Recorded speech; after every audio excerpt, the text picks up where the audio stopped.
भारत में खालिस्तानी समर्थक अमृतपाल सिंह के ऊपर पंजाब पुलिस ने कड़ी कार्रवाई की है और वो अब तक फरार है और वह भगोड़ा घोषित हो चुका है।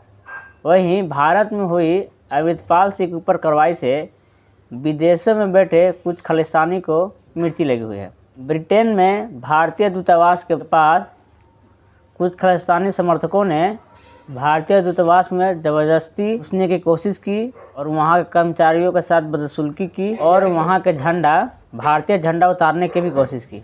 किसी भी देश का उच्च आयोग या दूतावास उस देश का विदेशी ज़मीन कहलाता है।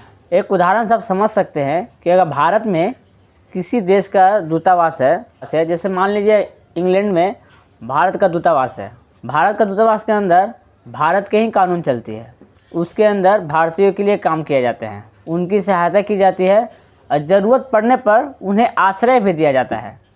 हालांकि दूतावास की सुरक्षा का जिम्मा मेज़बान देश का होता है। जिस देश में दूतावास खुला हुआ है उस देश का होता है। जैसे अगर लंदन में भारतीय दूतावास है तो भारतीय दूतावास का सुरक्षा का जिम्मा ब्रिटेन सरकार की है।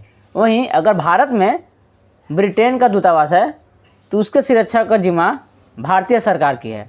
अब आप भारत में किसी भी विदेशी दूतावास के बाहर जबरन घुसना तो दूर, आप आसपास भटक भी नहीं सकते हैं।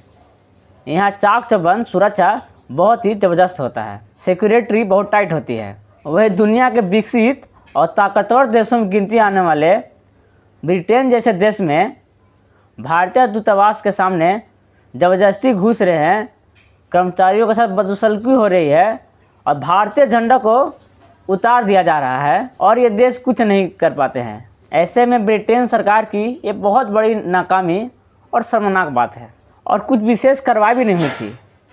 उसके बाद भारत सरकार ने यहाँ पर एक्शन लिया और ब्रिटेन दूतावास के सामने से बैरिकेड हटा दिए और सुरक्षा थोड़ी कम कर दी।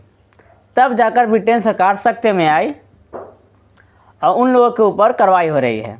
यही भारतीय सरकार विदेशी दूतावास की बहुत ख्याल रखती है, यहाँ सिक्योरिटी टाइट रहती है। कई बार पीछे भी ऐसी घटनाएं हो चुकी है जब भारतीय दूतावास के सामने कोई पत्थर चला देता है और कर्मचारियों से बदसलूकी कर देता है, ऐसी घटनाएं हुई है। पर भारत में सिक्योरिटी बहुत टाइट रहती है और यहाँ पर किसी विदेशी दूतावास के सामने बदसलूकी करना बहुत दूर की बात है।